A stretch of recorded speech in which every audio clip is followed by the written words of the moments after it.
Everybody, welcome to Movies Worth Talking About, the show where we talk and talk and talk about movies. I am John Carlos, and I am joined by Eddie.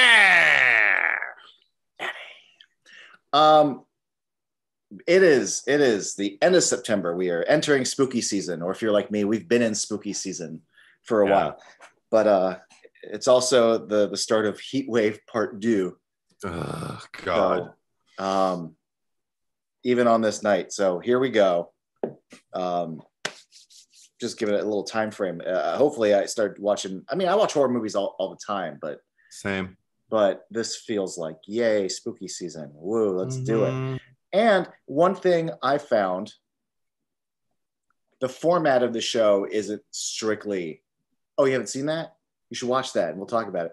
But I've tended to like the episodes where I get to hear you discover things for the first time and stuff. So yeah, who knows if you liked Slumber Party Massacre, but I'm very excited to talk about Slumber Party Massacre.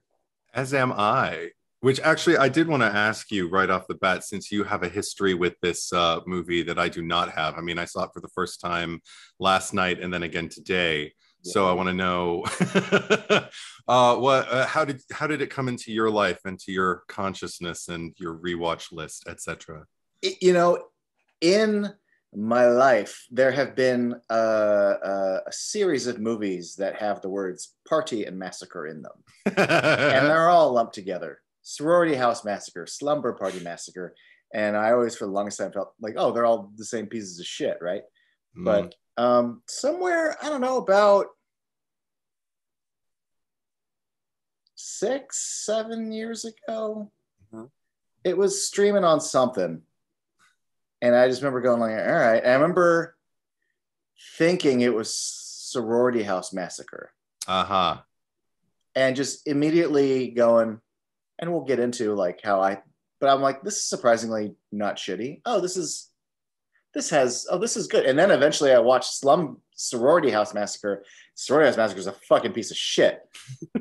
But I just remember feeling like no one's talking about this. And only in the last few years, I think I maybe even saw it longer than 6-7 years ago, but I feel like in the last 5 years, there has been this sort of conversation among people like, Slumber Party Massacre is actually pretty good. And there's like, I found the people, my people, But yeah, there's no great story other than like, I stumbled across it one day and was like, oh, this is fucking dope. And I think one of the things that helped is Scream Factory had already put it out on Blu-ray. And then by the time I'm like, oh, I want to get this, that's when they're like, fuck you, we're making a new edition. It's a steelbook and it's got the same bonus features, but like, I think they remastered the picture. Like it was a new, so I'm like, well, what lovely timing to get the new second edition of Slumber Party Massacre. I say. Well, that's nice. Yeah. I think is Sorority House Massacre the one that Riff Tracks does? Probably. It's really bad. Okay, because I think that's the one that I thought I was watching, and I've attempted to watch that several times. I've never gotten through it. It was a rough set. Is that the one with the pool where the bodies in the... Yeah, anyway. So I've attempted... I've attempted to... Or is that something else? You've attempted to watch House on Sorority Row. House on Sorority Row, that's the one I've tried. Which I fucking adore. And yes, that has bodies in a pool. Okay, yeah, we should have that pod too, because I may have nothing but questions for you. But I thought that's what I was watching with this one. So I was kind of like, oh, I've tried with this one. I can't even finish the Riff Tracks version of that. I don't know what it is. Maybe I just wasn't in the right headspace. So I'm like, oh, Slumber Party, and it's already in my list, like, because I think you recommended it to me many moons ago. So I decided to put it on my list and watch it on Tubi at some point. So I'm watching it on Tubi, and the movie starts, and I'm just kind of like, I don't remember this. I don't remember this. I think this is a different movie, and it was. And I really, really appreciate the sense of humor. I really appreciate after the fact, because I wasn't paying attention to the titles or anything like that. I don't even know if it had opening titles, but the fact that it was written by two women and directed by one of the female screenwriters gives me a whole new appreciation for it based on the brash male gaziness in it, and it's unapologetic, unflinching, kind of like to the point where you feel like the cameraman is a pervert. Yes.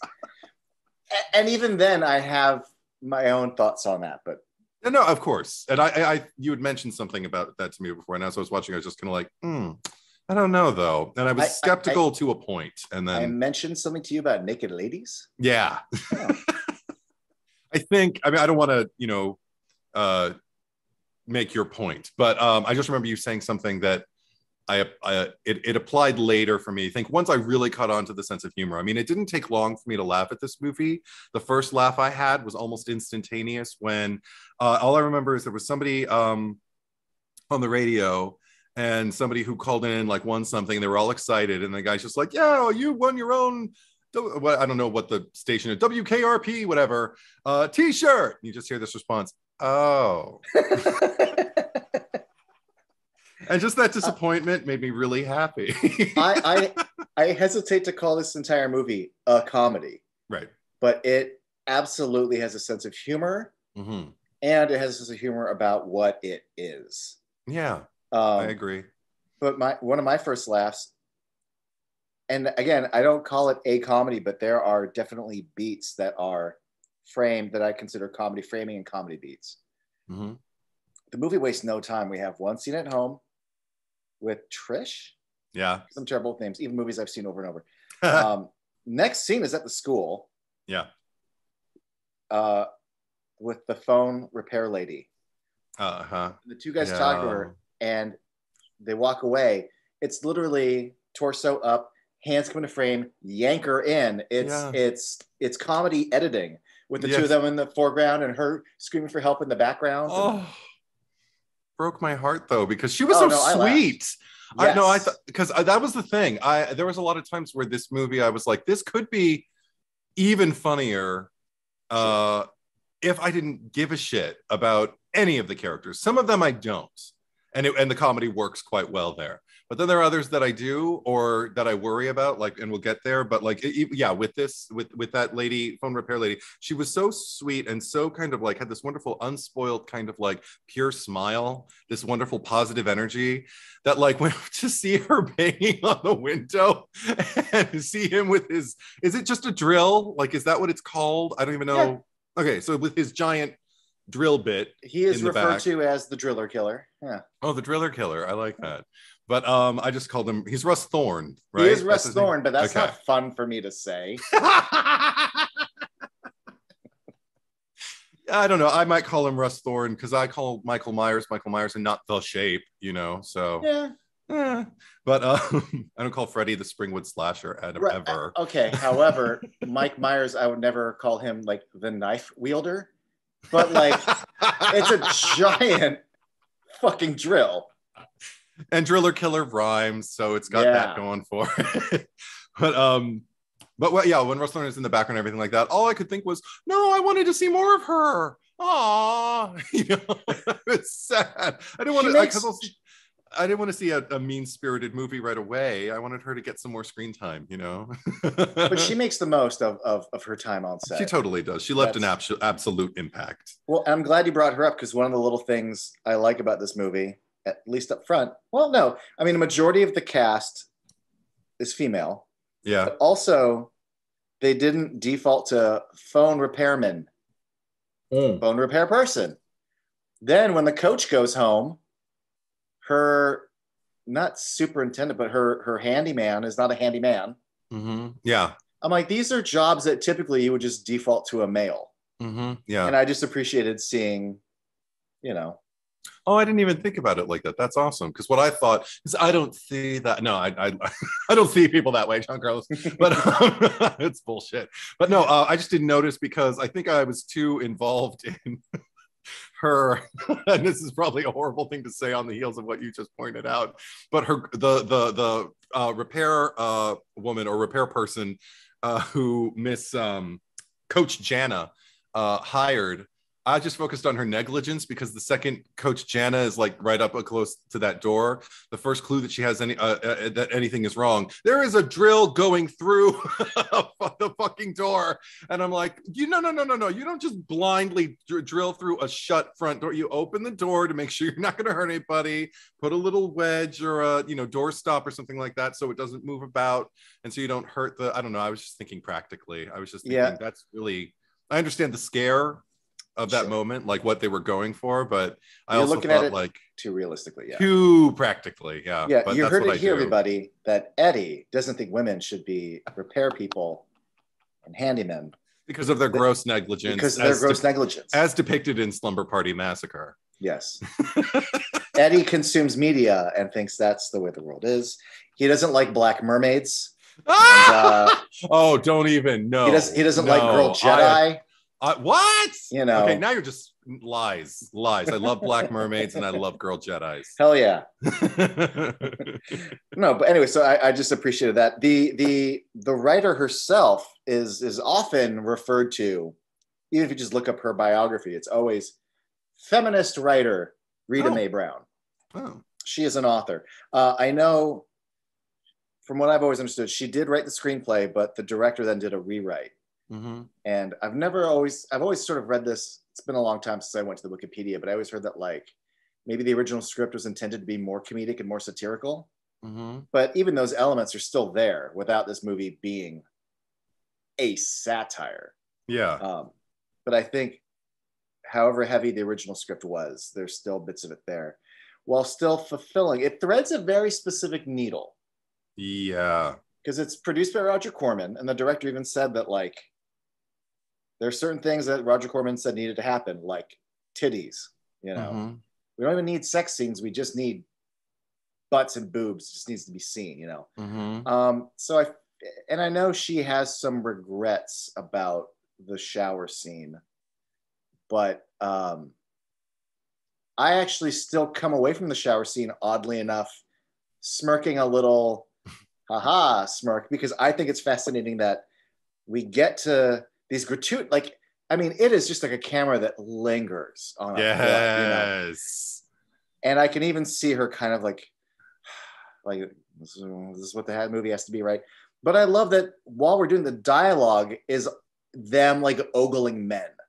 Mm-hmm. Like the conversation is still about their interests, and I don't want to say them like dehumanizing or whatever, but like the fact that objectifying, the dialogue is them objectifying dudes in the middle of being objectified themselves, and at least it's not just bimbo talk. And again, what I got from it was just I guess the absolute kind of meat and potatoes of it, the fact that like we pan down, I believe it is Trish's body, and just hold on her ass unflinchingly for I didn't time it, but for a number of seconds, to the point where it is ridiculous. I was smiling an ironic smile. I was just kind of like oh my god, like, because obviously somebody knew what they were doing. Like it was so intentionally, or it seemed to be intentionally, kind of commenting on shots like this, kind of like what Brian De Palma gets criticized for with like that locker room scene in Carrie, during the opening credits for that. Like he's been criticized for it when he was going for something else. But and you can align with whoever you want to align with as far as your opinion of like what that scene's about. But with this one, it did feel more like commentary and less exploitative, because it was so brash. Right.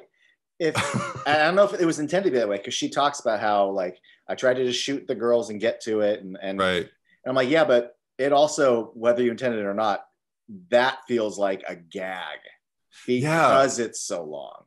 I think it's because also it isn't shot with any kind of romanticism. It is just dry. It is just pure, just pan down, hold on the ass. Like it's so, I mean, you're not going to get a thrill out of it. I mean, sometimes you can watch interactions with people, or watch, even just exposures of skin to somebody who may not necessarily be your cup of tea sexually, but because of the way it's shot and because of the way, maybe the score is working and maybe the atmosphere that they create in the context, you can get a little, oh, things getting a little steamy here. It is so not steamy. It is so just like, there it is. That's her ass. See it? Look at it. And then now we're done. We'll pan back. But I mean, because I wrote the second after that opening laugh, I just wrote tits right away, because we see Trish just in her own room, changing, right? And and I was just kind of like, oh, okay. And at one point I wrote ass right away, and that was for the phone repair lady. And I just wrote ass right away, and then out of sight, out of mind for the men. Such a sweet girl, and ellipses. But and then right after that, I wrote, I think in the shower scene, is this movie just going to be pretty girls through the male gaze lens while guys high five and objectify them? I didn't notice that they were objectifying guys while they were having an exchange, but that also brings it made me think about the Bechdel test and everything like that. And it's just, my mind would not stop going during this movie. Like, well, that's one thing I liked about it, is I never got bored. Well, I'm glad you brought up the Bechdel test, which, I'm of the opinion that it's neat, but it always intended to be a bit in a comic strip and not to be taken as seriously as it became. Mm-hmm. But if you do want to take it seriously, this movie passes that fucking test with flying colors. Mm-hmm. I mean, it's literally, there's 3 dudes in the movie. 2 of them have dialogue. The entire rest of your cast is female. And their roles are not to simply just talk about men. So like, as long as there are conversations happening that are not just solely based around men. And I think, but just between Courtney and Valerie alone, I think we cover that ground pretty well. They were the champions of the movie for me. They ended up being kind of like, every time we came back to them, I was just kind of like, yes, this is what I want to be watching. I love you too. While we're still on the subject, I want to wrap this up on the male gaze, because the other part that has nudity is when they're changing in the house and the guys are. Oh God. Again, I don't think it's a grand subversion, but just the idea that it's not necessarily just the camera on them, but it's the boys, and we actually see them, right? As opposed to like just her changing in the bedroom initially. It's never in favor of the men. In fact, the boys are very juvenile about it, so they're not even cool. No, they're not. But I don't know, just not to get like too into it, Eddie, but like they're at the threat is always there, being the killer and his phallic drill, or them being gazed at unwillingly by men, or being gazed at by the cameraman in the shower. But there's always the looming threat of men fucking looking at them. I don't think it's, I don't know. That scene kind of works for me, considering who the director is and the fact that the guys are such fucking goobs about it. Yeah, there were other things that like I got a really, really big laugh because I was watching it on Tubi, so I had ads intermittently cut, and there was such a perfectly timed ad after what was already kind of one of my favorite lines going in. I think it was after they exit the shower, but they're making their way toward the locker room before we see everything play out between Valerie and Trish and everything for the first time. And it was just, you know what? I think your tits are getting bigger. And immediately cut to an ad for Del Taco epic tortas that are out right now. And it just said, so this is what I heard. You know what? I think your tits are getting bigger. They're not just sort of big. You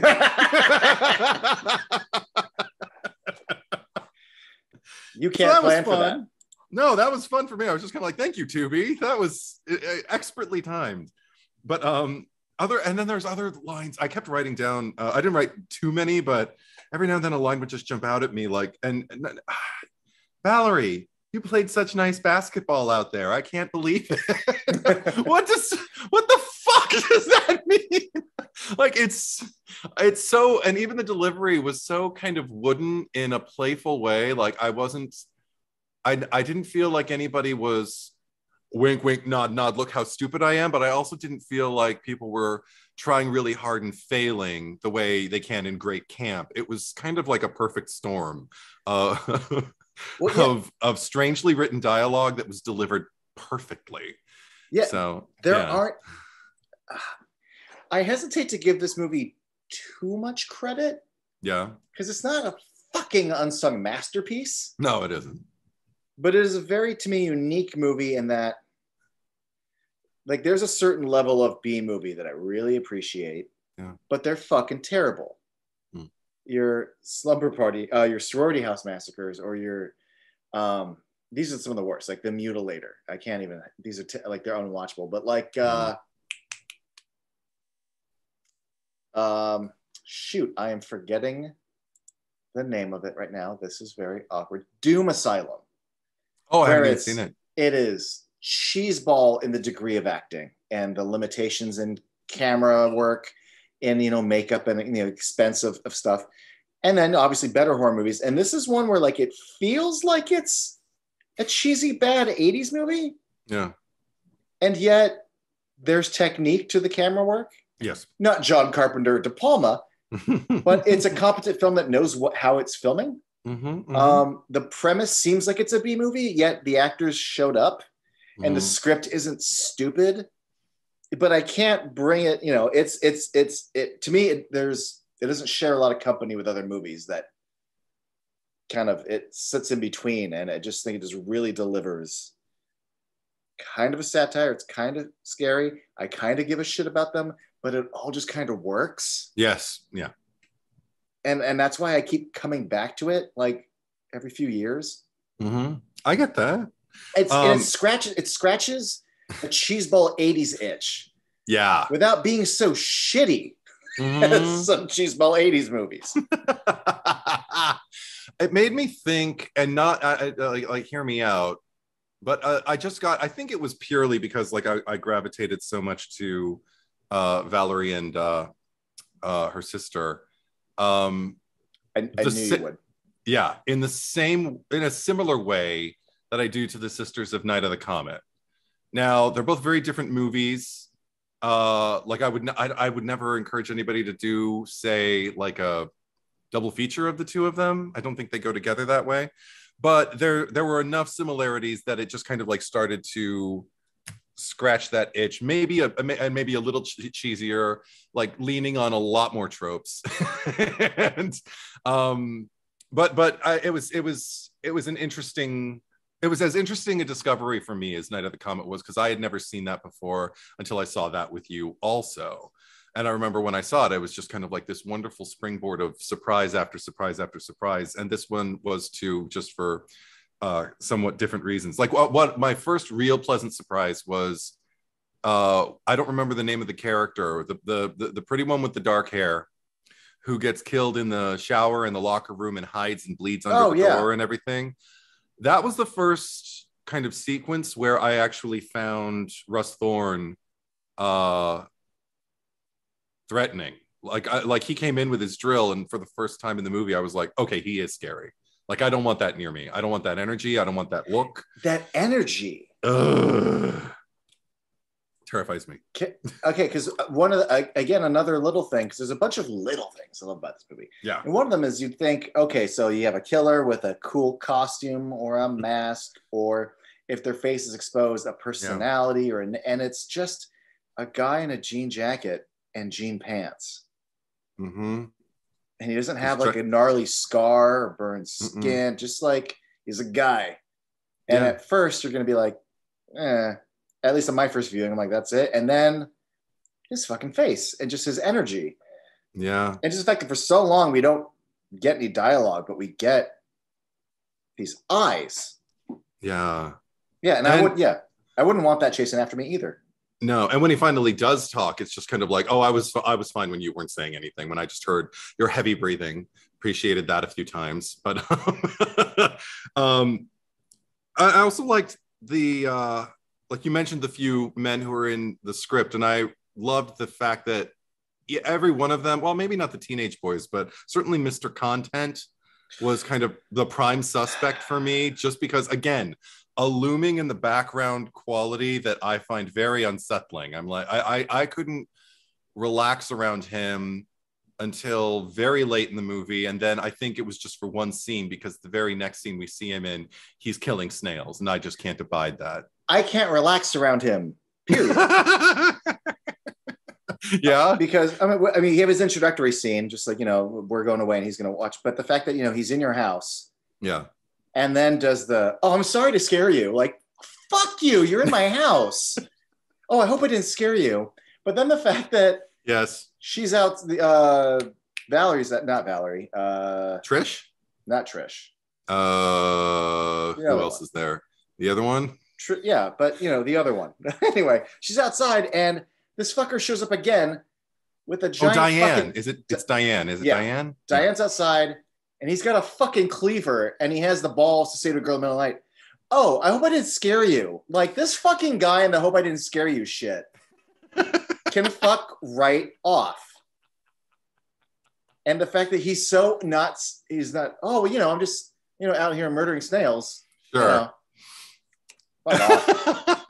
See, and I was already, the fact that she didn't seem all that threatened by him, I was just kind of like, oh, okay, so none of them see him as a threat. And the fact that, like, he was kind of like cool about them not, like, about them smoking weed and said, like, I won't say anything if you don't say anything about me scaring you. Yeah. But yeah, no, him killing snails. Snails feel incredibly like the epitome of vulnerability to me. Like, as a child, I always tried not to step on them on rainy days and stuff like that. And I would always get sad anytime I'd see one already stepped on, or if I stepped on one accidentally, you just hear that crunch. Breaks my heart. I think it's because I've never been a gardener. I've never had to deal with them as like these pests eating my geranium plants or whatever. Like Mr. Content is, but no, I would want to protect them. I don't know why you have to kill them. Just, send them out to pasture. Put them in another.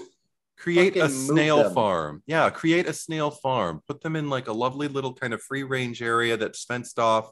Fence doesn't have to be very high. They're snails. Like, take care of those smaller than you. That's how I feel. This is a PSA from Eddie on movies we're talking about. I'm Edwardistruth, and this is Snail Freedom. Hashtag set the snails free. Anyway. So what is it about, not what is it about snails, what is it about Trish and Diane? You mentioned earlier, when we come back to them, it's always like why do you hate Kim and Jackie so much is what I'm wondering. Oh, no, not Trish and Diana. I loved Valerie and Courtney. Yeah. Okay, I misunderstood. Valerie and Courtney, I had a feeling that the first time, I forget what she says, but they have like a little sister tiff, just the way they yelled it. And I'm like, Eddie, anytime there's siblings in a movie, I always like to hear what Eddie has to say about it. I think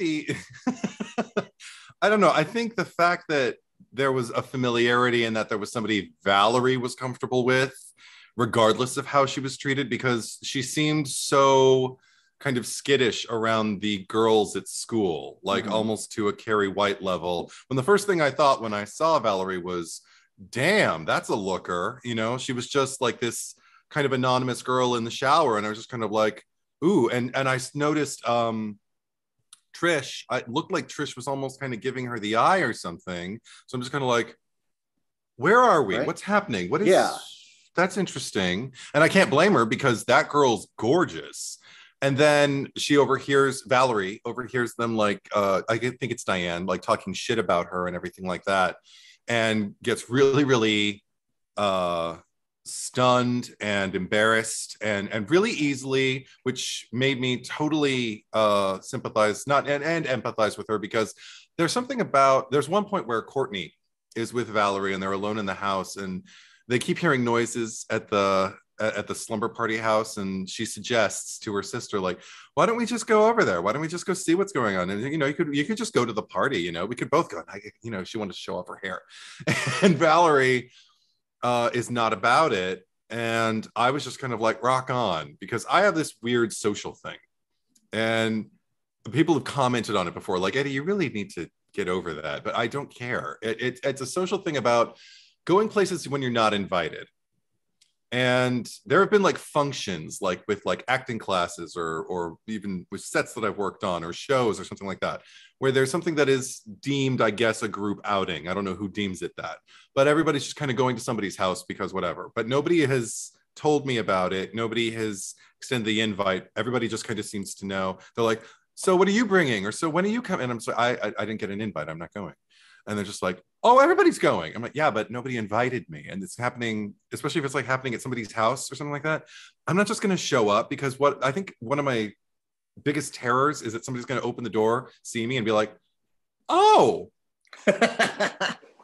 hi, come on in. You know, I can't.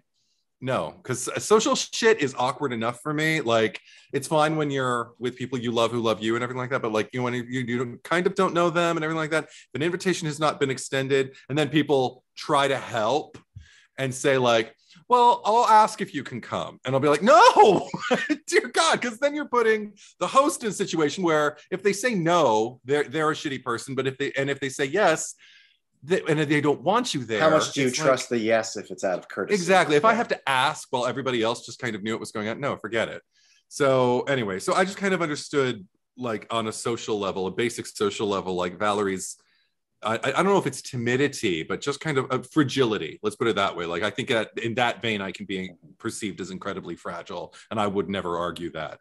So, especially after you've heard them talking about how, like, we're just getting the old school gang back together. Yeah. Like, oh, what if we invited her? Like, it's no. Like, no. Once you've heard them be like, no. Yeah. But it made me wonder, like, did Trish, like, is there subtext to be read into it that Trish fancied Valerie, and this was her way of kind of getting to know her socially without it being a date? Because, you know, it's high school, and in the 80s, probably easier to be closeted, especially if you're already popular and have a lot of friends and seen as a girly girl and all that kind of shit. So I don't know. It didn't stay with me for the rest of the movie, unfortunately. I kind of wish it had. Yeah, but, because that it was just about that moment. Initial moment definitely lingers for a scene. Yeah, you're right. She may have just wanted Valerie to come over as an excuse to, like, get into some PJs, you know? Yeah. Hey. Oh, that was another thing.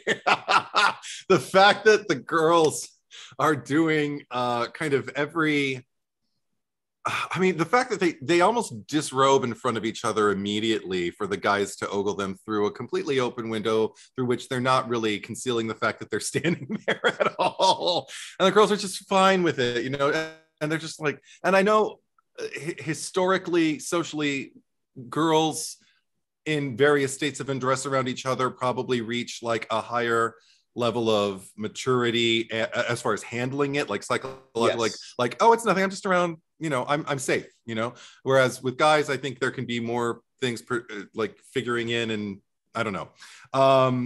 Maybe I'm wrong. Maybe I'm totally wrong making that point. But I mean, I perceived it as an idea about teenage girls in particular being depicted as opposed to the reality. But I love the trope because it reminded me of just like the last movie screening I did with a group of female friends of mine, 3 women.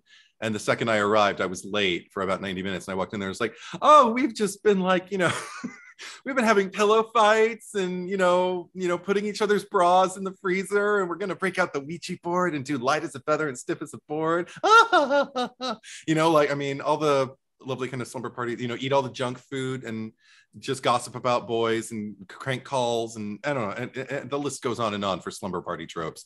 But I love that this movie started to really lean into them in a very adult, you know, nighttime telly kind of way. It owns the title, like it is a slumber party, and it does some of the things that you'd expect 80s movie starring teenagers to do.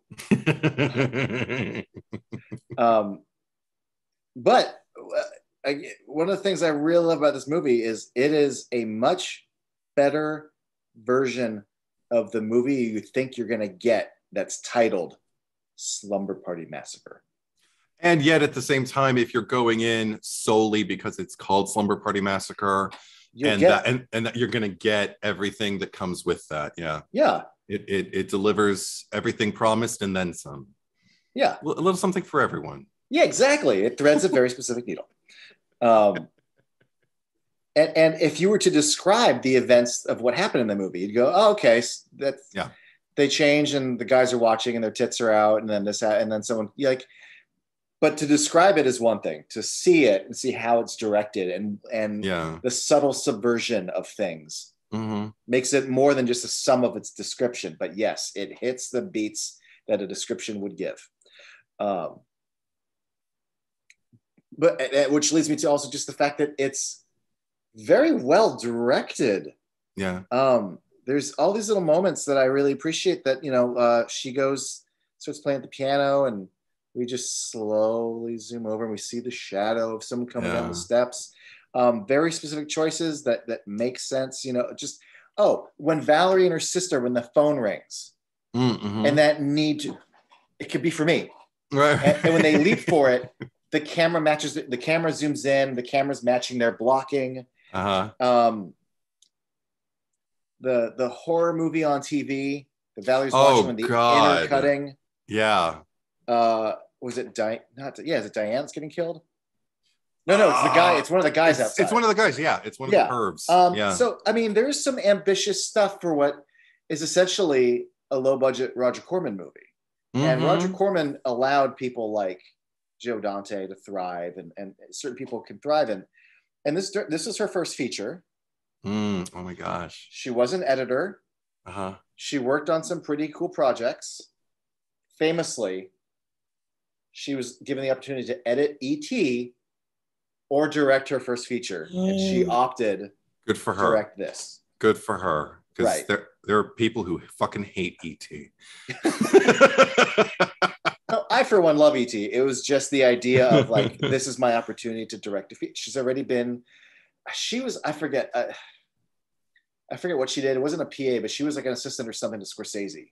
Then Scorsese recommended her to Roger Corman, and then she did like one of the Joe Dante movies, and so she reminds me a bit of my folks. Once you hit 40, the names just go out. I hear that. But she directed Nightmare on Elm Street 6. But Rachel Talalay. Rachel Talalay. But this person who's been in the business and has been doing all the other jobs, or like young James Cameron, where they've done all the jobs and then they get the opportunity. So edit a Spielberg movie or go direct my own first feature. Yeah, go direct your own first feature. And absolutely. And again, some of these comedy beats with the pulling her into the car or the coach coming home and the drill coming through the door. I love the framing of I think it's Kim in the fridge, and they open the fridge and oh my god, that bit. That is a bit. Yeah. And it even obeyed like the comedy rule of threes because she opened it once to kind of establish that the body was there. She closed it. She's like, come on, let's open it one more time just so we really get the fact that it's a gag. And the third time is the discovery. And I was just kind of like, bravo. That was hilarious. Same thing with the fucking power drill or the buzzsaw. And then she's running up the steps and you're like, girl. And the fact that we actually get the gong and she like yanks back. I was just so worried she was going to cut herself. Like I was like that Valerie while she was running up because also I love the fact that I think we cut back to that coiled up cord at least 2 or 3 times before she finally gets to the top of the stairs and falls back down. But even just something really, really subtle, like you mentioned the coach and the drill. Shortly after that, the coach is home. And isn't she... Oh, she's making something. I can't remember what it is she's preparing, but she's drinking wine while she's doing it. She knocks over the wine glass, which is like right there, like next to the cutting board or whatever. And the broken glass is everywhere and the wine is a mess and everything's just like, oh man. So she starts slowly, gingerly picking up the glass.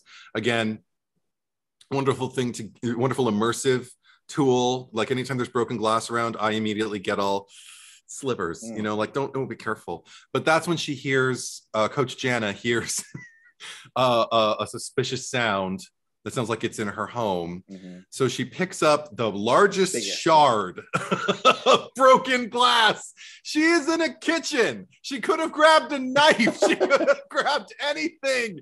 And instead, she takes it. I mean, because all I could think while she was holding the broken glass and walking around her home with this tiny piece of broken glass, still tiny, even though it's the largest shard, still tiny compared. And she could conceivably do more damage to herself trying to stab at someone and grip it tight enough. I thought that was hilarious. Once it goes into the supposed killer's throat, it's also going into the palm of your hand. Exactly. Like it'd be, and also the size of it, it's like me with this pen cap, just kind of walking around the house. Like, I'll get you. This could do some damage, but I mean, look at the size of it. It's hilarious. So I thought that was probably more subtle, but it worked. It made me laugh out loud. Well, having that in mind leads me to this the main weapon and the direction of.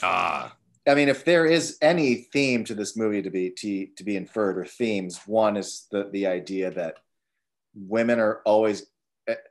I don't like to say this, but that women are always in a position where they can be attacked or victimized, be it through murderous assault or sexual assault. Sure. Sexual assault being the metaphor.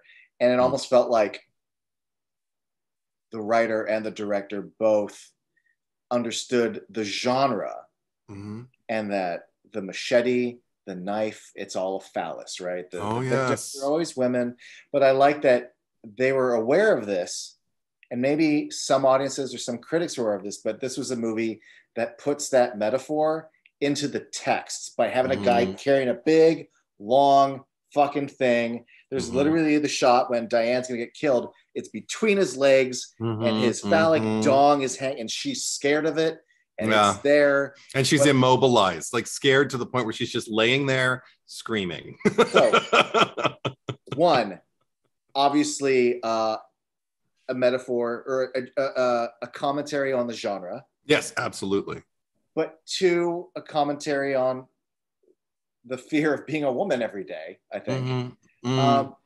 So to have that put in the text so blatantly, and to also have it not just be the obvious penis sex metaphor, but the idea that Russ, whatever the fuck his name is, the driller killer, Russ Thorne. Thorne. He is the tropiest trope of escaped convict gets out. He's a crazy guy. He murdered people. And aside from that little bit at the trunk, and I love where he's like counting, like, I'm missing a body. Oh my God. That was hilarious. And then we cut to the guy crawling.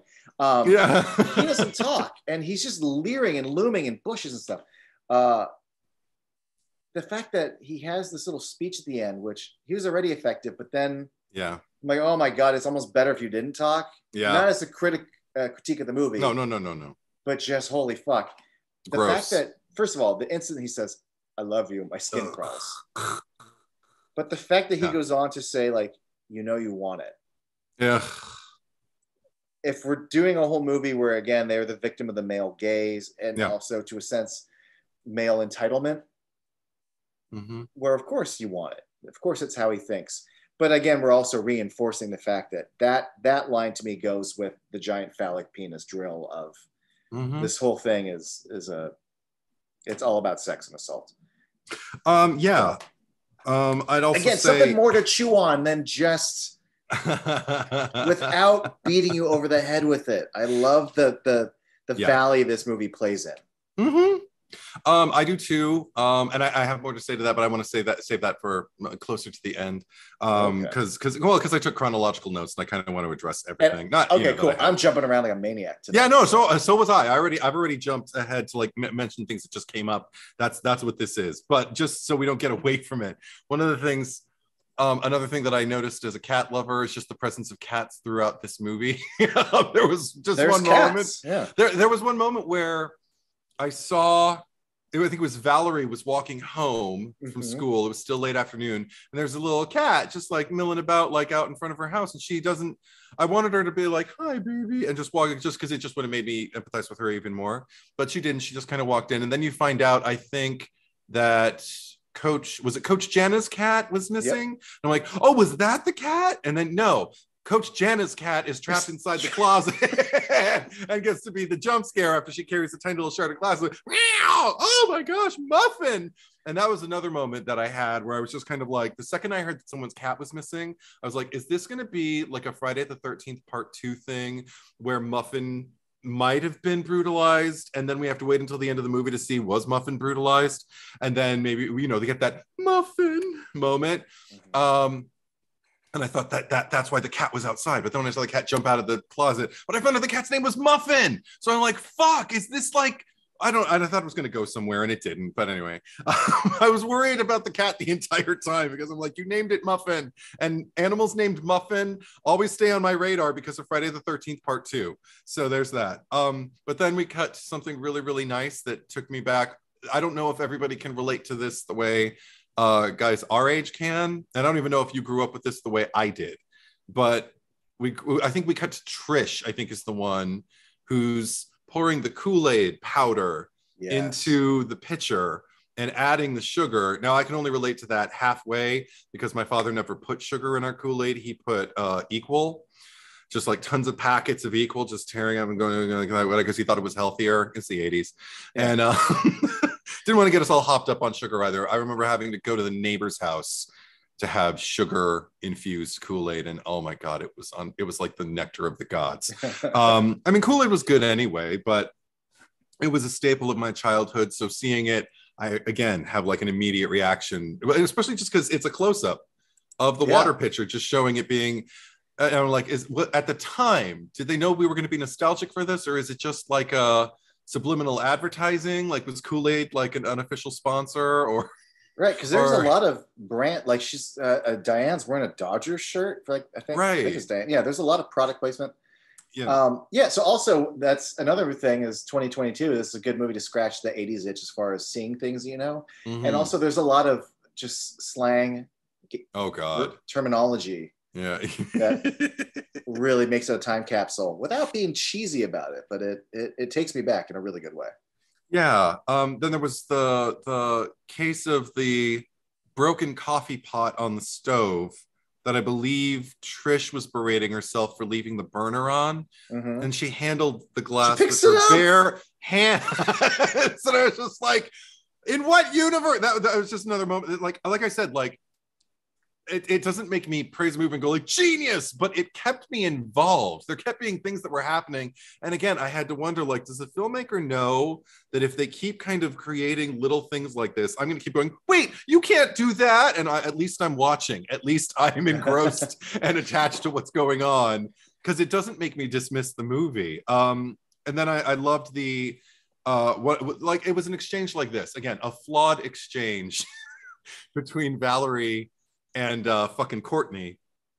And I say fucking Courtney because fuck that kid. I mean, even though she's not a kid, she's quite visibly like a year younger at most. And laying down, pretending to be dead in the middle of the night when you're separated from your sister. This is not the time to be playing around with a fucking knife. Oh my God. And saying it's dull.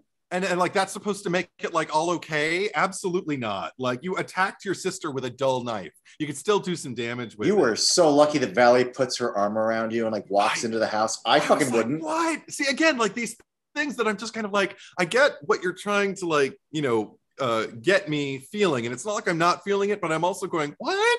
But prior to that, it's just there's another little squabble between the two of them because they're throughout this movie. And she just says, Valerie says to Courtney, it's too bad mom and dad didn't get a divorce before you were born.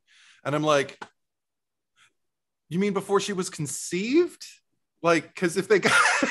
But we know what she meant. I'm the one who nitpicks things here. I know, but no, and I'm not... It's not a criticism, but it is a question. It's something that kept me engaged.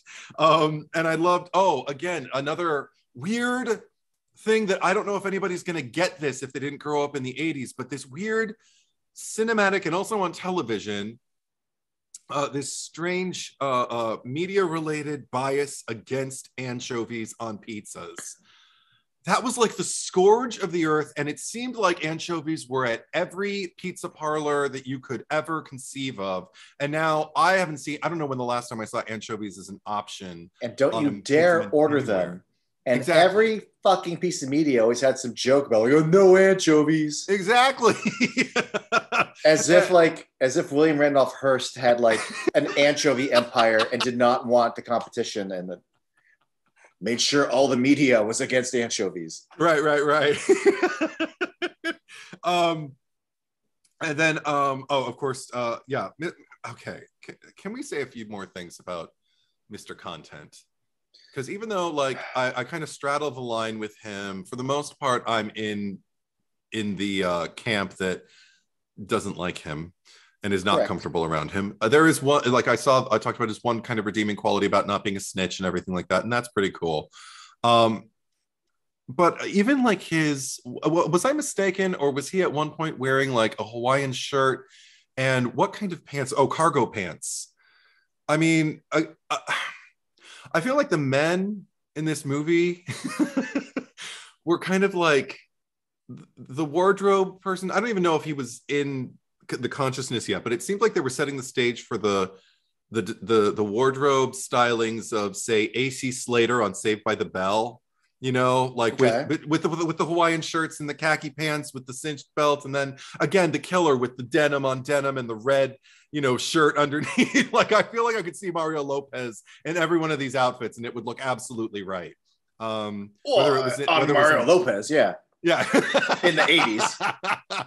I mean, he looks the same now, so it wouldn't look any different if he wore them today. But yeah, that was another interesting kind of thing, because then also I noticed not so much with the pervs, but they're both wearing polo shirts. Yes, and I felt like that was making some kind of like preppy. Ooh, preppy, because AC Slater always called Zach Morris preppy. Yeah. So maybe it's some kind of. But again, this predates Saved by the Bell, so maybe the Saved by the Bell was heavily influenced by this movie. I don't know. Because that was another thing you mentioned, Rita Mae Brown. Okay. This is probably just hearsay, but you said Rita Mae Brown. I was just kind of like, is that her name? And I looked it up on IMDb while you were talking, and it is. But I realized, because you said Rita Mae Brown, for some reason my mind immediately went to Whoopi Goldberg's character in Ghost, whose name is Oda Mae Brown. But at one point she lies about her identity and pretends to be a person named Rita Miller. So I was just thinking, like, Rita Mae Brown, is there? I know, deep dive, like deep cuts. I was wondering if somebody was doing like a soft homage to Rita Mae Brown in Ghost. This is a night full of connections, because we've confused House on Sorority Row, Sorority Massacre, Slumber Party Massacre. Yes. Rita Mae Brown. Ghost. Whoopi Goldberg. When I was a kid, there was 3 people I was very, very fond of, and my mom had a hard time keeping track of. Jim Carrey, Tim Curry, Tim Burton. Oh. She's always like, Jim Burton, Tim Carrey. The one who's in that movie, you know. Right. You know who I'm talking about. Yeah. One of those guys you like. Yeah. That's funny. Oh. Another strange, again, everything about this movie that's funny is funny, but it is also funny with like a Courtney is really into Playgirl magazine. Yes. Well, also I love the fact that it's Valerie's. Yeah. So both of these young ladies have a healthy appetite, you know. Male nudity. Yes. I wrote it down. One of my favorite little beats is she's upstairs claiming to do her homework, and she's like, all right, just don't turn out the centerfold. Yeah, and it's immediately and it cuts her like a centerfold out, like and then she discovers her with it, like in the next time we cut back to them, she comes up and she sees her with the Playgirl and everything like that, and she mentions something about like acknowledging it and everything, but then she sits down next to her, picks up a banana peel. The banana is gone, and just goes, Courtney. And I'm like, what does that mean? Right. What? Because my imagination went wild. I have to presume that it's you ate the banana and left the peel, you slob. But the fact that it's right after the Playgirl. Yes. What? The implication, if you're going to make one, should be with a full banana. Maybe, you know, not an empty one. You're doing it all wrong.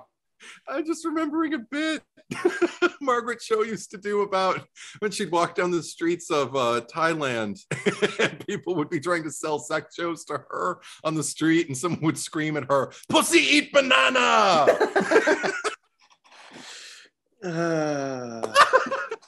So maybe that's what happened. Maybe that's what maybe we're both sick and we weren't supposed to even. I knew someone who I think English was not her first language and had quite the appetite and would refer to like, I dick put butt. Oh. I just want to say that out loud again. I dick put butt. I dick put butt. I respect that. That's going to be the headline on my Grindr profile now. You figure it out, folks. Yeah. Anyway. Also, okay. I wrote down the name, but I can't remember which character this is. Maybe you will. Maybe. Is John Minor Boo Boo? Like the boyfriend? Diane's boyfriend? Diane's boyfriend, yeah. Yeah, I don't remember his name, but Boo Boo. Yeah. Okay, because I just wrote John Minor because I think he was another suspect for me, even though we'd already seen the killer. You never know if he's got help or anything like that, which is a suspicion I'm now ashamed of because of what happens later in the movie. But I love, God, another kind of like pratfall moment where I laughed my ass off. Yeah, so Diane fucking flips him? Yeah, when she comes back in and into the car. Oh, the car. I thought you meant towards the beginning when she flips him when he scares her and she flips it. That was funny. Yeah. It's a beat you've seen, and then all of a sudden, fuck you. Yeah. And the fact that she, I liked that. This movie definitely doesn't have. I mean, yes, there's a killer, and they're like, oh no, but from the beginning, they're like, oh, I'm just a widow girl, and like, no, I'm gonna flip. Fuck you! Yeah, I've taken like 8 months worth of self-defense classes. Fucker, you can't fuck with me. Oh, hi, boo boo. You know, that kind of thing. No, but you're absolutely right. It is a fucking beat when she goes back into the car. She goes back in the car because I didn't expect it to happen so quick. I thought it was going to be a much softer discovery. I didn't expect his head to fucking pop off of his body, and then we immediately cut it to margaritas blending. Oh my God, my favorite edit in the entire movie. Yeah. And it could just be a joke, but it also has the point because that sound is preventing them from hear stuff. Absolutely. Yeah, it works. But what a great gag too. Yeah, I thought it was great. I again put me in mind of like cut to what we expect to be the last frame of Muffin the dog in Friday the 13th Part 2, cut to hot dogs grilling, on a barbecue. And you're like, oh, I guess that dog's gone. Yeah. And I felt like, oh, he's in the blender. It was red. They were probably strawberry margaritas too. So perfection. Yeah. And then the whole thing with Valerie with the I think that's when Courtney starts hearing noises at that point, and she even hears what we hear, which never happens in these kinds of movies. Where she's just like, I heard like I heard some honking, and then I heard some screaming. I'm like, oh my God, you heard everything that was going on in the garage. Okay, awesome. And Valerie's just kind of like, leave them be, let them have their fun. And I'm just gonna, let them die. I was so on Valerie. I'm Team Valerie. # Team Valerie for this entire movie. Anything she does, I'm all right with. Even, the court getting taught and pulling her all the way back down the stairs. She deserves a pratfall of her own. She does. Let her have some fun too. Yeah. And they were pretty shitty to her. So except for Trish, who deep down we'll get there. Loves her. No, but we'll get there. Wants to find out. No, we'll get there. Yeah, I'll save this for later. I don't want to jump too far to the end. Yeah. But, the dead pizza boy was nice. I literally was about to look up to you and say that. Oh, sweet. I that's one of those things where I will laugh. I just love the idea of they open the door and the drill in the eye is one thing. I just love the fact that he's standing there. Yeah. That's really impressive. Yes. You'd think his knees would buckle. I like to, because first of all, it's impossible, but they need it for the moment to happen. Of course. But I like to imagine Russ Thorne standing there holding him up. Yeah. Holding him. And right when he hears the door turn, he's like, and runs away. Because they even ask how much money it is, and whoever answers says it in a creepy voice. So I'm like, that's Russ Thorne. That's Russ Thorne propping him up, leaning him against the door, just waiting for it to happen. And the moment he hears the lock go, that's when he pulls him back and goes, ah! You know, and then the guy, I love it. But and it was gruesome. Like I don't like eye stuff anyway. So like seeing, even though I mean, you know, they did whatever job they did, like with the makeup and everything, it was adequate. But just the idea of like being around something like that, like in the same room of something with its eyes like drilled out and everything. No, thank you. I can't. No. Now I have a new phobia. Drilled out eyes. Guys with drilled out eyes falling at me. Or just laying in the room, just being a presence in the room. I can't deal. And it almost feels sad because like, oh no, the pizza, but at least the pizza survived and is still edible. As Jackie. Part of me I'm like, ew, Jackie, ew. And then I'm like, then again, it's still in the box. It's not like anyone bled on the pizza. The exchange alone, he's so cold. Is the pizza? Like, Jackie, that's really sensitive, or whatever they say. And she's just like, I eat when I'm nervous. It's gonna make me feel better. See, I feel better already. You know, like she doesn't talk like that, but you know, that I was actually kind of with Jackie then. I was my mind was just kind of like free associating with 80s stuff too, because I just started thinking like, they named her Jackie. I wonder if they named her after Jackie, like when she was on 227. And I thought like, well, what if Jackie was in this movie? Just go, hey, Mary. And just, I don't know. That is another tangent it's for me. 82 and she's in high school, which means she's conceived in the late 60s. So I wonder if she's named after Jackie O. Oh, maybe. Class it up a bit, you know. Class it like because she's such a classy broad, eating pizza while the delivery man is laying there dead. Make the best of a bad situation. Of the three girls that who follow the homework assignment of Slumber Party, because fucking Diane shows up and just close. Jackie's the only one to like get into like lingerie, like. And continues to stay in it while these two fucking dingleberries are hanging out. Yeah. And they even mentioned you're lucky we're letting you stay. And I'm like, yeah, but they're also lucky that you're not changing. Yeah. Because you either stay in that, kick them the fuck out, or you let them stay. But like, this is like the greatest night of their lives. This could have influenced that chick from Halloween 4 who just wears the t-shirt for the rest of the night when she's in the house. The one cops do it by the book or whatever. Oh, yeah. And like the house is suddenly flooded with her father's coworkers, and all she's wearing are like her chonies and a little t-shirt. And I'm like, this is early enough to 82. It could have. Yeah, put some sweats on. But anyway, sweats. Also, I wanted to ask you. Okay, is it just me? Because I definitely got a gay vibe in the showers between, certainly Trish toward Valerie, but the pervs in the polos on the bed. When they're sitting on the bed talking, the camera is slowly zooming in, and maybe it's just for practical reasons because the camera is zooming toward them. They lean in closer and closer and closer as the scene progresses, to the point where right before it cuts away, it looks like they could kiss and it would make sense to me. Yes. Do you get that? Yeah. Let's see. Did I write it? Okay, yes, I did. But I'm just trying to see if I wrote it funny. No. My only note with that is I'm watching it and going, all right, I'm straight and I don't ever sit that close to my friend. Yeah. Like if I'm not forced to be like in a movie theater with them, but like exactly just right. Two dudes hanging out in a house full of like girls in their underwear. Sitting on a bed. Yeah. I mean, I chalk it up to just the blocking of the scene and maybe them not thinking, but I just remember thinking, why did we force them to sit so close to each other? Because, as the scene's going on, man, they're really awfully close to each other. Yeah, and maybe sometimes the camera just like picks up things. I'm not going to pretend I understand where their sexualities or their appetites lie or anything like that. But yeah. I'm gay. It is by visibility month right now, or by visibility week. So cool. They can like women in their underwear and like sitting close to each other. There you go. Absolutely. And all that that leads to. You know? Yeah, because I know, but I mean, because also sometimes I think things can't be masked. The camera catches the truth, and only because it happened with me once. Oh. I was shooting a movie, and it was a really awkward situation, but we were blocked. That it was such a situation. Like, this guy didn't trust his girlfriend, so he wanted me to hit on her. I'm supposed to be straight, and he wants me to hit on her to see if she's receptive to it. So he's going to like leave us alone, and I'm supposed to put the moves on her, and we'll see how she does. And instead I end up just lying, saying that he's got like all these STDs, so she should protect herself, and trying to like level the playing field for myself.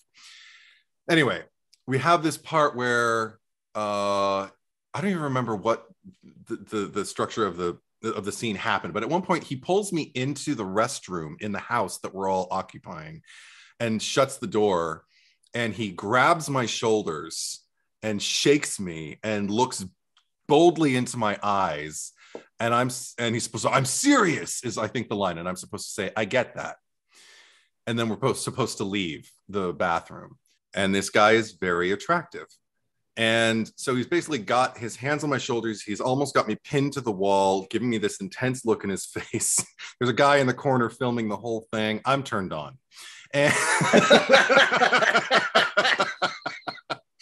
so what ended up happening, he just kind of pins me against the wall. It's like, I'm serious or something like that about whatever his line is. And I'm just kind of like, I get that.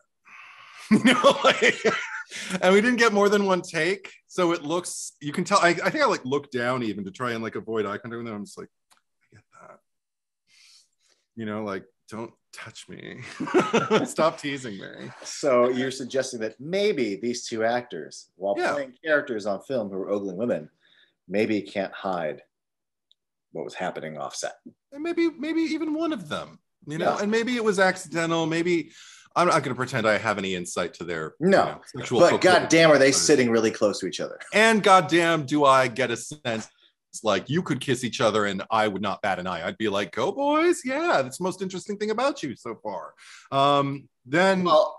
Yeah. I also, one of them is just such a fucking dweeb that I just find him just so, yeah. Which one? I don't remember. The one who has more lines. I think he's got like stripes on his shirt. Oh, okay. He just can't play it cool, and they make mention of the fact that like he flunked gym. He wish he hadn't quit Boy Scouts. And when she gives him a knife, he's like, I'm like, I mean, I am not saying this is a correct way to politically correct way to say it, but I'm just referring to the way things would have been back then. Yeah. But they wrote those dudes the way you would have written women. Oh, yeah. Mm-hmm. Especially in a male-centric movie where the women's role is, it's being back to test. Their dialogue is about the women. Yeah. They have no agency of their own. They are the way you write women back in the day, is just to be at service of the men. Right. I can't. All these women we're sitting back to back with knives. This guy's like, a knife. I flunked gym. Like, well, I have a comment about that in a little bit, but it's interesting you bringing up that point, because the next note I have was with reference to, I believe it's the blonder of the two of them. Like, I think one has darker hair, one has blonder hair, and the blonder one, the blander one, runs up to the house and he's like banging on the door, but he's doing it in such an ineffective way. Like, and part of me was thinking maybe, again, practically, like when you're on set and it's the middle of the night, maybe you don't want to be banging on a door and screaming your lungs out for fear of upsetting the neighbors and having to pick up and and not be able to shoot here anymore. But he's also, I don't know, his screaming is fine. I didn't have a problem with that.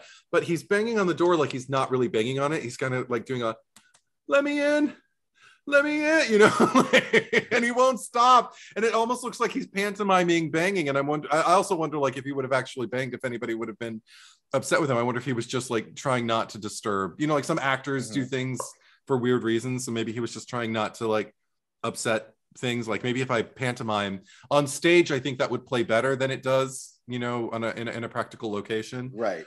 But again, if you're looking at it from the point of view you just brought up, that like this is the way you write women, then yeah, you're going to ineffectively have somebody even crying for help in a way that doesn't really kind of warrant, like, well, that's not going to get you any kind of help. Like I also have to say, like, because that's when Valerie is blasting that horror movie.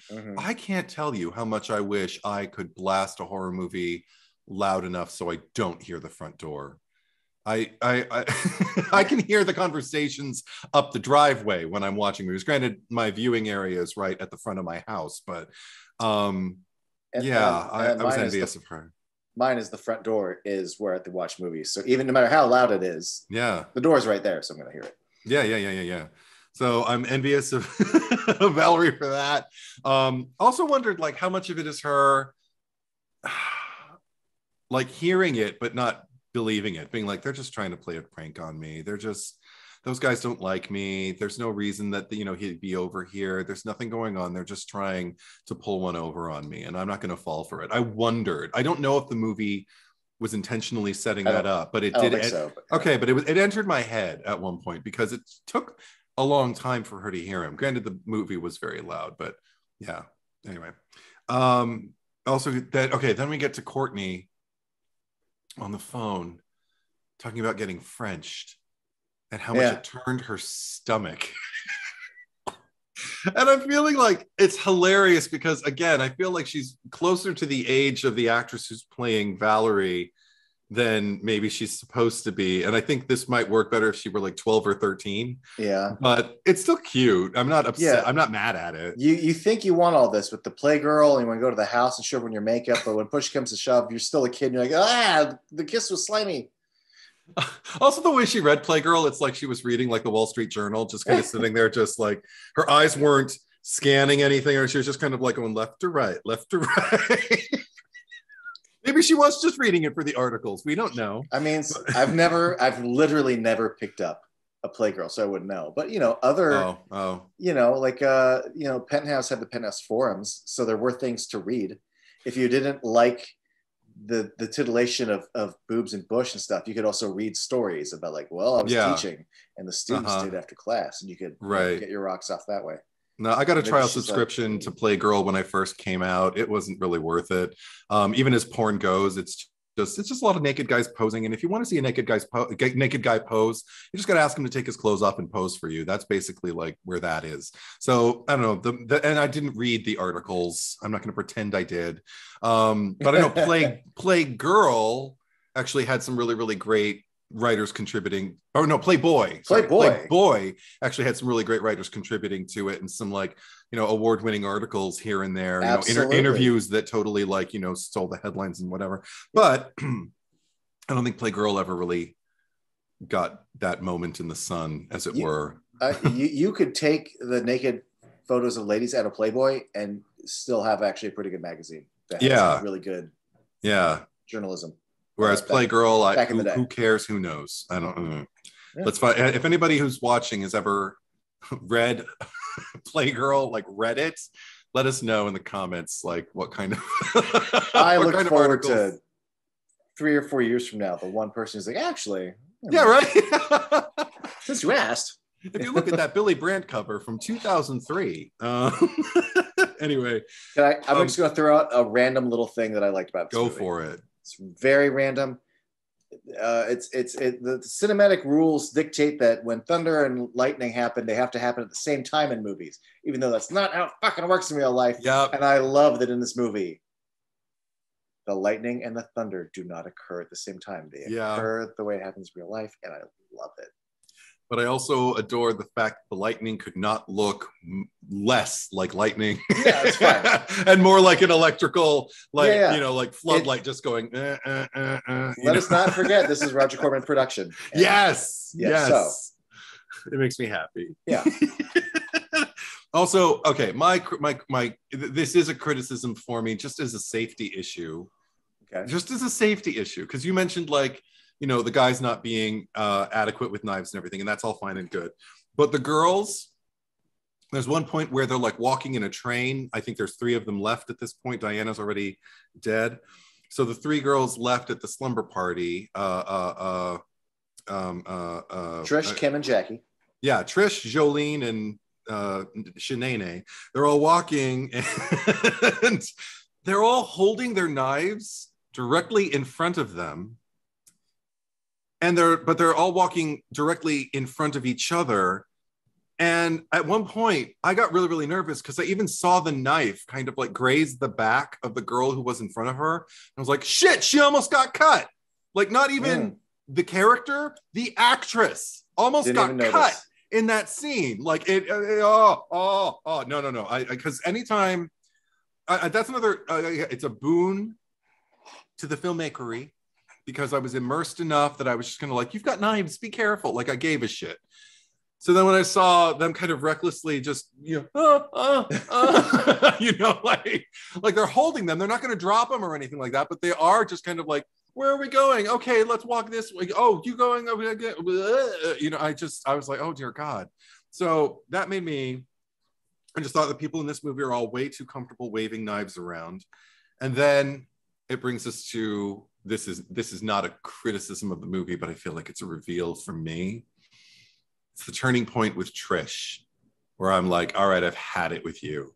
You're not, I thought you were introduced to potentially be my final girl, possibly. Oh, when she thinks Valerie could conceivably be in on it.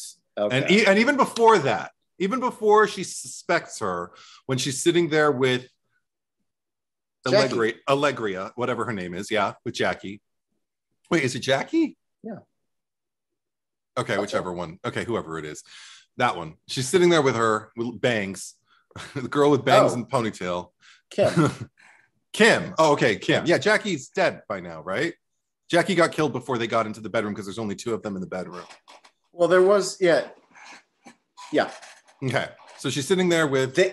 That's the thing is, they hear Valerie. Yeah. They go downstairs, open the door, drill killer kills Jackie. Right. Kim and her run back up. So they run back up, they're in the bedroom, and that's when they know that Valerie's in the house. And that's when she's just like, Selena, whatever her name is, the other girl who isn't Trish, is sitting there kind of like, oh my gosh, like, should be Susan, like acting decent, like a decent person. Yes. Just and before she even suspects her, Trish is just kind of like, she's just like, what, I don't even remember how the exchange goes. I didn't write down the lines, but it was something to the effect of like, she could find you know, if we call to her, then she can find us. It's just like, but if she keeps calling out to us, then he can find her. You know, something like that. Like, then let her. If it's something like that. Their response is, maybe that guy will find her. Right. And then she goes, maybe they're friends. Yeah. And I already hated it. Just maybe that guy will find her, because I'm like, yeah. But then, like, maybe they're friends. Maybe, maybe they're in it together or whatever. And I'm just kind of like, okay, I hate you now.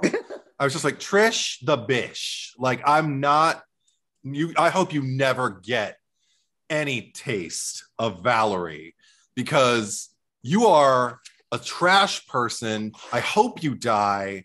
I hope Valerie stands over your corpse and feels vindicated and finds a much hotter girl than you. Anyway, you horrible person. Horrible. Because when the chips are down, I've been on your side for the most part this whole movie, but when the chips are down, you show your true colors, and I am not about you, Trish. You trashy Trish the bish. That's what she is. Hashtag. Anyway, so what do you have to say? I'm very angry. When I was watching this most recent time, and that scene occurs, and maybe they're friends. Yeah. I'm like, oh, I know this is where she lost Eddie, and I can't wait to hear about it. You know me too well. And you really delivered. Oh, because then we get the refrigerator bit, which is classic. But then we get Coach Jana showing up and I was just kind of like, okay, she better be like competent, she better be able to handle it, and she did. I was happy. I wish she would have gone at him even more. With that, like, every fire iron. Fucking movie, they hit someone once and they're on the ground. Like, no, then you hit them a bunch more times. Exactly. And she did. She got him, like, I think 2 or 3 times at least. But I was like, keep going, just keep going until you see blood. I want blood spilling in rivers on the floor, so he's not going to get back. Or if he does, he's like blinded by his own blood or something. Like, do something, incapacitate him like twice over.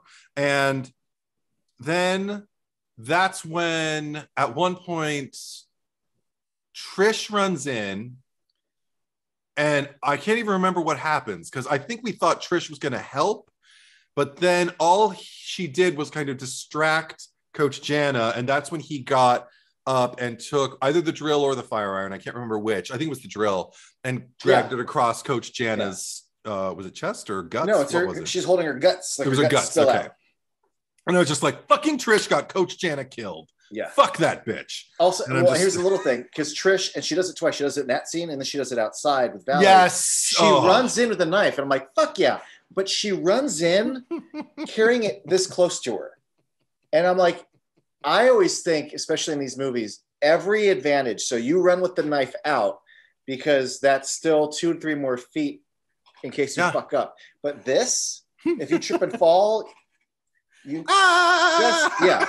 I appreciate the run, but just extend. It was a moment of an almost I wouldn't say redemption, but let's say a start, a good first step toward redemption for me. And then when she just went and then down went, then I was just like, fuck you, Trish.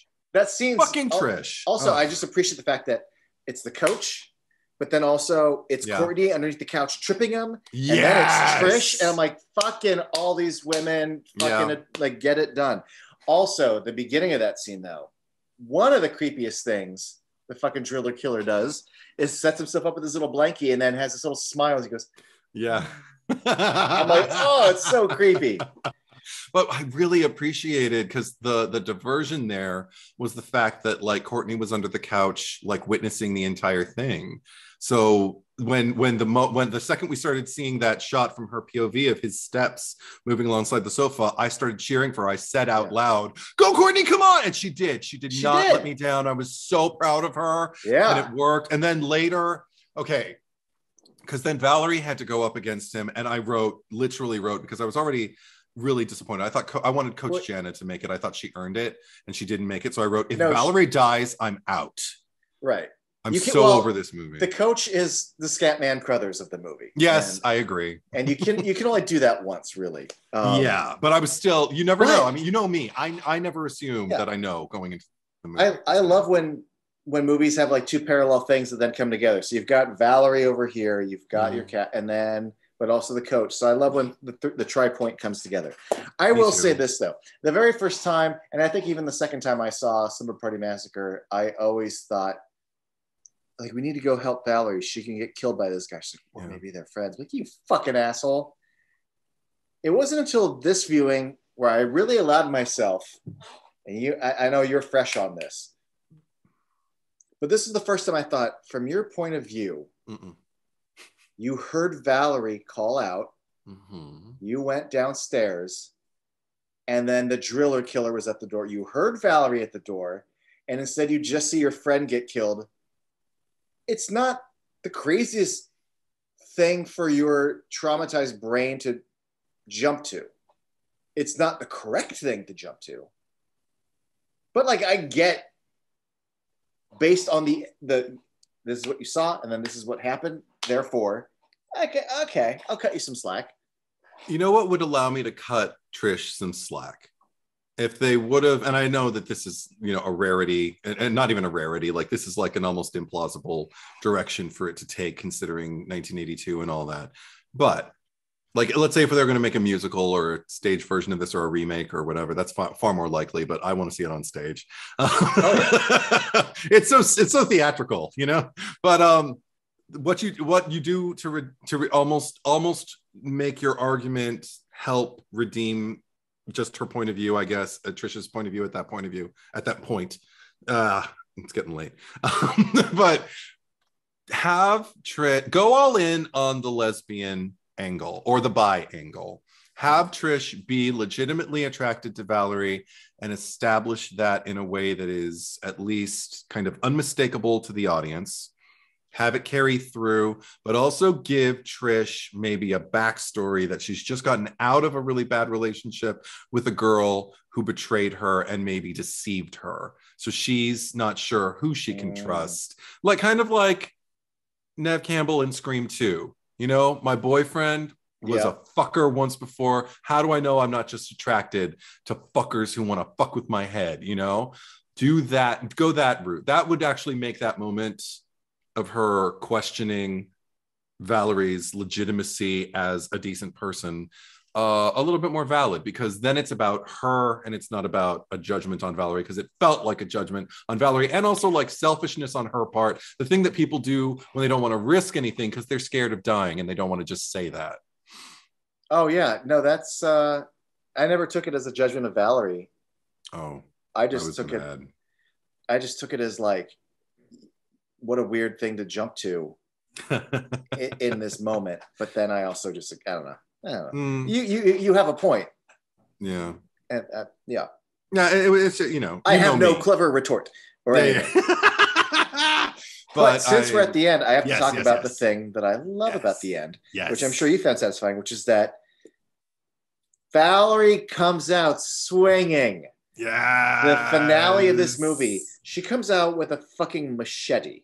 Yes. And the two things I love, Yeah. one, well, three things. One, that it's her, and she just comes out, for lack of a better word, she's a girl, but she comes out just balls out, just Yeah. fucking. The fact that she lops off his drill, Yep. the fact that we're already making this obvious penis metaphor, so the fact that she emasculates him. Figuratively castrates him, Yes, yes. she castrates him. She takes away his power. Uh-huh. But also the fact that she does it with her own phallus. Yeah. And then chops off his hand, the dexterity of the hand. I always remember Wes Craven talking about, like, that's what motivated him to give Freddy a glove. He thought about, like, well, what, we've already had plenty of knife wielding killers. Like, what are other things that are more kind of primal that, like, men have been, like, men and women, human beings have been, like, shrinking from, like, for since the dawn of time. And he started thinking about claws, like saber-toothed tigers scratching at cave people and stuff like that. Mm-hmm. And so he wanted to create claws. And I'm just like, okay, so the dexterity of the hand, this is what grips the drill and helps, like, empower him, helps allow him to, like, feel like he's got some kind of ability to, like, pin people and choke them and just hold his drill, like, steadily and take them out. And then the thing that makes me really happy is because he does have a little, with nod to Kevin Williamson, who commented on this, just a little come back for one last scare, climb out of the pool with his stump moment. And my favorite thing is that Valerie penetrates him. Yes. To finish him off. And I'm just like, brava. The penetration metaphor is not lost on me. Nope. And it's incredibly gratifying. And it made me, I like, as the credits ran, I was just kind of like, wow, this was a good time. I'm glad you said that, because the movie literally ends with Courtney, like, I think it's a shot of, like, Trish crying and scared, Valerie traumatized, crying and scared, and then Courtney just, like, in a state of, like, shock. Yeah. And we end, like, there is no, and I love Scream too, but there is no, Nev Campbell walking onto the campus as some happy music's playing, as all of her friends are dead. It's like, no. This shit is trauma, the end. Yeah. That's my fave. Which I appreciate. Yeah. American Werewolf in London, baby. Time. Yeah. Even though it ends with, this is a very traumatic thing to happen to them in the credits. I got everything I wanted. And also very Dario Argento, also just kind of like, there's no more story. It's over. Oh, yeah. I love that kind of shit. Yeah. Great. I love it. Cut it off at the knees. American Werewolf in London also. Yeah. Yeah. The story is ended. I was actually thinking of American Werewolf as we were just talking about that. Yeah. Oh. So yeah, those are all my notes. I'm really, really glad you recommended it to me. Yeah. Especially because I was so, for various reasons that I've shared, I was so skeptical, or I don't know about skeptical, maybe, but just like cautious, just like, ugh.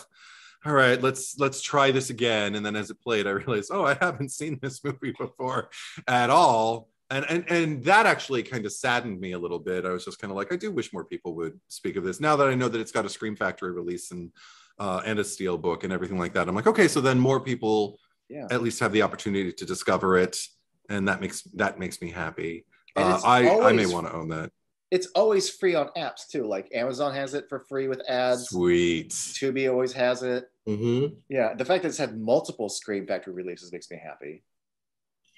So I'm glad you liked it. But now I could put a period in that, because we will absolutely one day have to do Slumber Party Massacre 2. I wanted to watch it immediately after the first movie because it's on Tubi, and it immediately Yes. was like up next. You know how they pop up like, you know, the next thing they're going to continue playing because they want you to keep streaming. And I was like, oh, but I didn't have time today, so I was just like, all right, I'll be sure to do that. I would love to. I would love to see it. I mean, I wasn't thinking about making plans right now on camera, but like we can make that like our next one. That'd be fun. Awesome. I will say nothing. I will say nothing. Period. Aside from I don't know if love is the right word, but I really like it. I think I love it. I'm amazed by complex feelings. I like that. Okay. I adore the second one. That's a good word. Oh my God. I can't. Okay. I'm looking forward to it then. You don't even know what you're in store for, dude. All right. We'll see. We'll see what kind of thumbnail reaction we create to that movie. But, yeah. I cannot fucking wait to talk about 2. Yeah. Thank you, Giancarlos. Thank you, Eddie, for joining me. Yeah. Thank you all for watching. We have socials. They're always at the end of the video, and they're in the description. Eddie's got a YouTube channel. There's a link in the description. Yay. All that good stuff. All that. Bye, everybody.